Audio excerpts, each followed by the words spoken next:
Bonjour et bienvenue à tous aux félicitations de Cap d'être soi. J'espère que vous allez bien. Ça faisait un petit moment que je ne suis pas venue enregistrer un podcast. Pourquoi? Parce que je fais le choix désormais de respecter mon rythme, de respecter aussi mes envies, de respecter quand c'est le moment pour moi, quand c'est le juste moment pour moi, d'enregistrer un podcast avec une matière, un conseil, une envie, quelque chose que j'ai envie et que je souhaite vous partager. Donc voilà le podcast numéro 9 des facilitations de Cap d'être soi. Aujourd'hui, j'aimerais aborder la thématique de 4 étapes pour utiliser la responsabilité avec justesse et authenticité.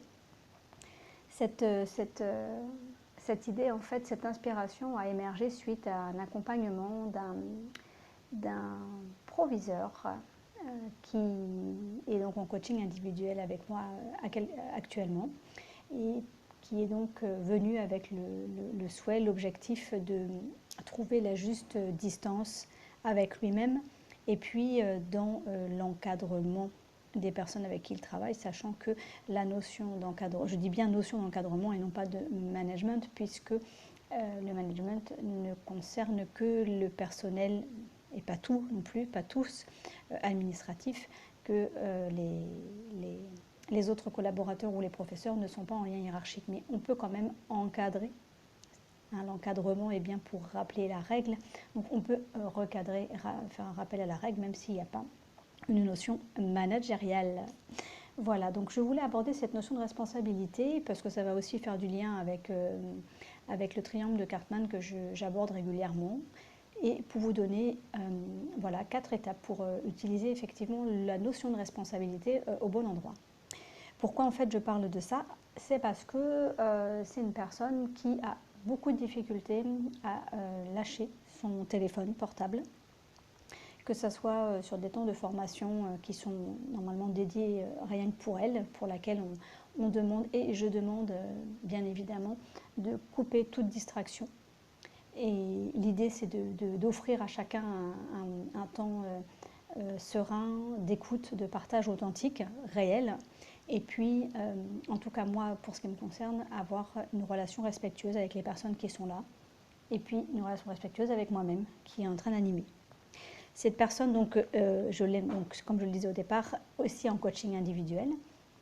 Et on est venu effectivement aborder cette notion de lâcher le téléphone portable, que ce soit dans des moments effectivement dédiés à la personne, que ce soit en formation ou en coaching individuel. Et là, la première chose quand on a commencé le travail sur ce sujet-là, cette personne m'a dit, mais oui, mais je suis responsable, je suis proviseur, donc il faut que je garde ce téléphone si jamais il y a un cas d'urgence ou un problème. Sauf que, effectivement, il est responsable de l'établissement, mais quoi qu'il en soit, la notion de responsabilité, là, n'est pas du tout au bon endroit. Ce n'est pas le sujet. Et ça a été très intéressant ensemble, du coup, de déconstruire ça et de regarder les choses autrement. Donc moi, ce que je vous propose aujourd'hui, c'est 4 étapes pour identifier ce qui se passe vraiment. Parce que ce n'est pas anodin de mettre en avant la notion de responsabilité. J'ai été moi-même directrice à la fin de ma carrière de 3 établissements. Et je peux vous dire qu'effectivement, la notion de responsabilité, on la vit, on l'incarne, elle vient régulièrement nous questionner, nous re-questionner, nous demander des comptes. Mais il faut savoir effectivement la positionner au bon endroit.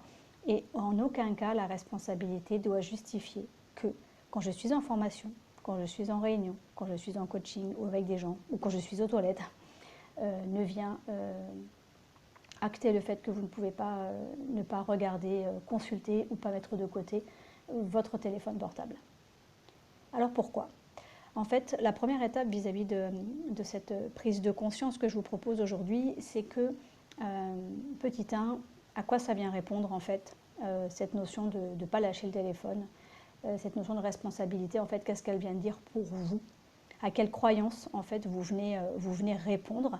Qu'est-ce qu'elle fait qu'est-ce qu'elle met en lumière que vous n'avez pas encore regardé dans votre relation à vous-même, la relation au travail, et surtout cette relation qui vous place du coup dans le triangle de Catman. Pourquoi? Parce que déjà vous êtes sur la partie bourreau-persécuteur avec vous-même. Une notion de sauveur, c'est-à-dire que quoi qu'il se passe, il faut que les gens vous appellent, oui, à l'établissement, il y a un problème, un incendie. Alors je ne dis pas qu'il ne faut pas qu'on vous prévienne, mais la vraie question de la responsabilité, ce n'est pas là qu'on va venir la chercher, si jamais il y a quelque chose de grave qui se passe. Donc la première étape, effectivement, c'est d'aller voir ce qui se passe pour vous.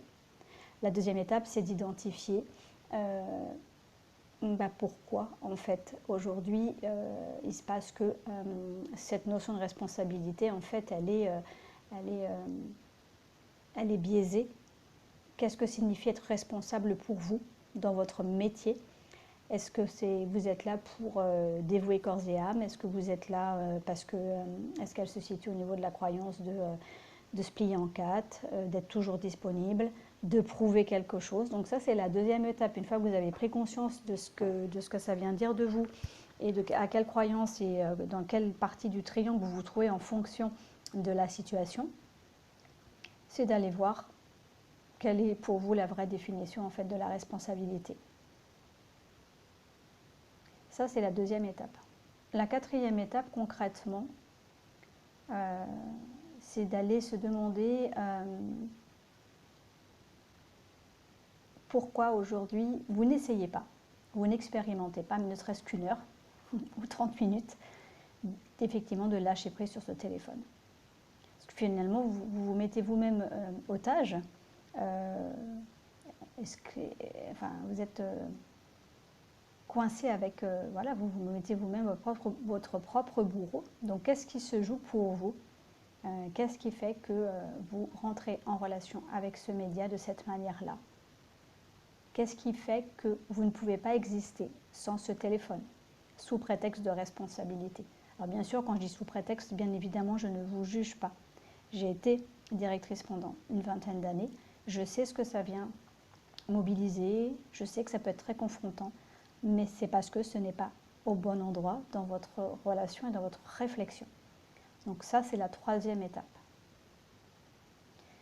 La quatrième étape, pour vraiment se soustraire à ça et comprendre vraiment la vraie définition de la responsabilité, c'est surtout d'aller vous demander concrètement qu'est-ce qui existe, qu'est-ce que j'ai mis en place, comment j'ai délégué, comment j'ai confiance en mes collaborateurs, dans les protocoles qui existent, ou s'ils n'existent pas, c'est la quatrième étape, c'est qu'est-ce que je peux mettre en place pour répondre, que ce soit une fugue, un incendie, une intrusion, enfin ce que vous voulez, un malaise, quel protocole existe aujourd'hui dans votre entreprise, dans votre établissement, où vous voulez, là où vous travaillez, qui fait que vous soyez là ou pas, parce que vous pouvez très bien être en congé, vous pouvez très bien être malade, vous pouvez très bien ne pas être dans l'établissement, et ça ne justifie pas que vous soyez dévoué, corps et âme, d'aller identifier ce qu'il y a à mettre en place, ou à moins que ça l'ait déjà. Dans ce cas, c'est qu'il faut que vous travailliez votre confiance en vous pour pouvoir avoir confiance ensuite en vos collaborateurs. Mais en tout cas, de mettre en place les procédures et les protocoles qui fait que, à un moment donné, si un tel événement de cet ordre-là arrive, qui est le premier déclencheur? Si c'est vous et que vous n'êtes pas là, qui est en numéro 2, qui est en numéro 3? Parce que le jour où il se passe effectivement quelque chose, au niveau de la justice, on ne va pas aller vous dire, mais disons, vous étiez en formation, qu'est-ce que vous faisiez? Vous n'étiez pas physiquement là. C'est des choses qui arrivent. Vous pouvez très bien vous trouver sur la route entre deux établissements ou entre chez vous et l'établissement et il se passe ça. Donc concrètement, ce que la justice va aller regarder, c'est ce qu'il existe comme protocole, comme process, comme consigne en fonction de l'événement majeur qui se passe dans votre entreprise ou dans votre établissement pour effectivement pallier, répondre à ce type d'événement. Et la première étape, ça ne va pas être d'aller vous reprocher de ne pas avoir été là. Vous n'aurez rien empêché que vous soyez là ou pas. Oui, bien sûr, vous pouvez être prévenu, vous mobiliser, bien sûr, mais de rester accroché à votre téléphone, ça ne change strictement rien. Et la vraie question au niveau responsabilité et délégation, quand on est en poste de direction, c'est effectivement d'aller voir quels sont les process et les modes opératoires quand vous n'êtes pas là. Parce que normalement, dans une posture managériale ou même d'encadrement ou de direction, qu'on soit là ou pas, les choses fonctionnent. Bien sûr, on vous appelle pour vous prévenir, mais il n'y a aucun moment où cela ne justifie que vous soyez à garder votre téléphone. Il y a des pauses, il y a des moments où vous allez consulter votre téléphone, vous allez voir. Et ce n'est pas en vous appelant que vous allez éteindre le feu. Ce n'est pas en vous appelant de venir tout de suite que les choses vont changer. C'est comment les choses vont se mobiliser. Et au moment où vous êtes informé, bien sûr, vous pouvez demander à rejoindre votre établissement ou votre entreprise. Et là, vous êtes dans la justesse et l'authenticité. Là, vous utilisez le mot responsabilité là où il doit se situer. Donc, je vous laisse découvrir, en tout cas réécouter ces 4 étapes. Je vous invite, comme vous le savez toujours, à expérimenter, parce que il faut le vivre, il faut l'incarner. Et puis lâcher prise, parce que si ça coince encore, c'est vraiment quelque chose qui se joue entre vous et vous-même, la notion de responsabilité et vos croyances, qui du coup a une répercussion sur votre quotidien au travail. Donc n'hésitez pas à expérimenter, à me contacter si besoin. En attendant, je vous souhaite soit une belle journée, soit une belle soirée. À très bientôt.